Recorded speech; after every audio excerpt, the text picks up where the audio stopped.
আরও একটি মর্মান্তিক ঘটনা ঘটে গিয়েছে বাঁকুড়ার ইন্দাসে, যেখানে অভিযোগ যে সিজেপির আন্দোলনকারীর বাবাকে পিটিয়ে হত্যা করেছে বিজেপি। আর তারপরই সিজেপি অর্থাৎ ককরোচ জনতা পার্টির একটি প্রতিনিধি দল আশুতোষ রাঙ্কার নেতৃত্বে তারা সেখানে পৌঁছন এবং গিয়ে বিজেপিকে তারা আক্রমণ করেন।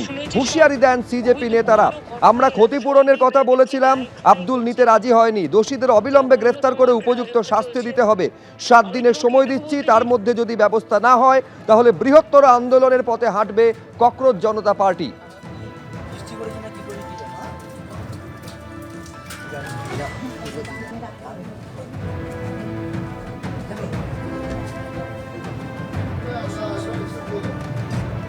हमने बोला कि अब्दुल विल डिमांड कॉम्पनसेशन।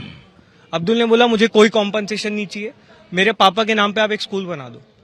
आप उस बच्चे का माइंडसेट सोचिए। 10 दिन बाद अगर कुछ भी डिमांड नहीं पूरी हुई क्या करेंगे? तो हम बांकुड़ा जिले कार्यालय का घेराव करेंगे और वहां से तब तक नहीं हटेंगे जब तक हमारी मांगे नहीं मान ली जाती। শুধুমাত্র ককরোচ জনতা পার্টির প্রতিনিধি দল নয়, সিপিএমের একটি প্রতিনিধি দল তারাও পর্যন্ত পৌঁছয় ইন্দাসে মৃতের বাড়িতে। শতরূপ ঘোষ, ময়ূক বিশ্বাসরা পৌঁছন, এছাড়াও এসএফআই নেতৃত্ব পৌঁছয় সেখানে।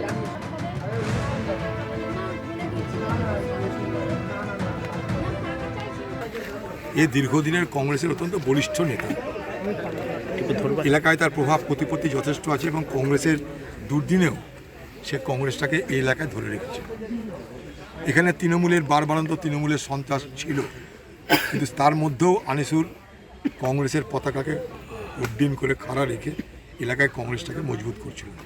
খুনি কারা বার করতে হবে, খুনিদের শাস্তি দিতে হবে এবং শুধু শাস্তিটা উদাহরণমূলক শাস্তি দিতে হবে, দৃষ্টান্তমূলক শাস্তি দিতে হবে। এবং বাংলায় তাহলে পরিবর্তনের স্লোগান দিয়ে যারা ক্ষমতা এসেছিল, দায়িত্ব কিন্তু তাদের। এটা কি পরিবর্তন না আবর্তন, এটা কি? বাংলায় তাহলে যে জায়গায় ছিল সে জায়গায় দাঁড়িয়ে আছে, এটাই প্রমাণ। দুটি বড় ঘটনা যা নিয়ে ভবানী ভবন অভিযান কংগ্রেসের। একদিকে যেমন নাকাশিপাড়ায় স্বপুত্র কংগ্রেস নেতা খুন হয়েছে এবং অন্যদিকে বাঁকুড়ার ইন্দাসে ককরোচ জনতা পার্টির আন্দোলনকারীর বাবাকে খুনের ঘটনা ঘটেছে, যার প্রতিবাদে পথে নেমেছে কংগ্রেস। যে ছবি আপনারা দেখতে পাচ্ছেন, প্রদেশ কংগ্রেস সভাপতি শুভঙ্কর সরকারের নেতৃত্বে ভবানী ভবন অভিযান। গণপিটুনিতে ছেলে উপস্থিত ছিল বলে বাবাকে নিয়ে দাবি আমাদের এই রাজ্য থেকে এই আইন শৃঙ্খলা অবনতিটাকে দূর করতে হবে এবং অবিলম্বে দোষীদের গ্রেপ্তার করতে হবে। এই অভিযানে তিনি নেতৃত্ব প্রদেশ কংগ্রেসের সভাপতি মহাশয় উপস্থিত হয়েছে।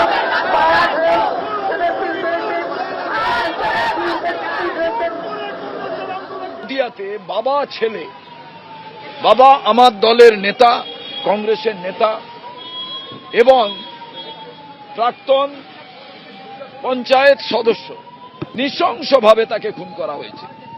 18টি বুলেট এক একটি দেহ থেকে, 2টো বুলেট, যে বুলেট কালকে ফরেনসিক যে পরীক্ষা হয়েছে তাতে দেখা গেছে সেই 2টো বুলেট হচ্ছে অত্যাধুনিক বুলেট এবং বিভিন্ন ধারালো অস্ত্র দিয়ে হাত কেটে দেওয়া হয়েছে, ছেলে নাক কেটে দেওয়া হয়েছে।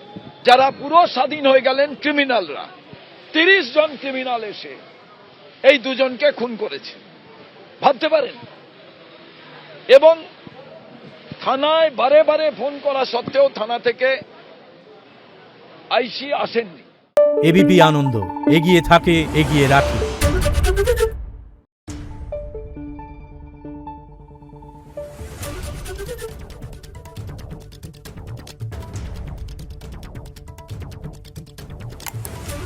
Thank you.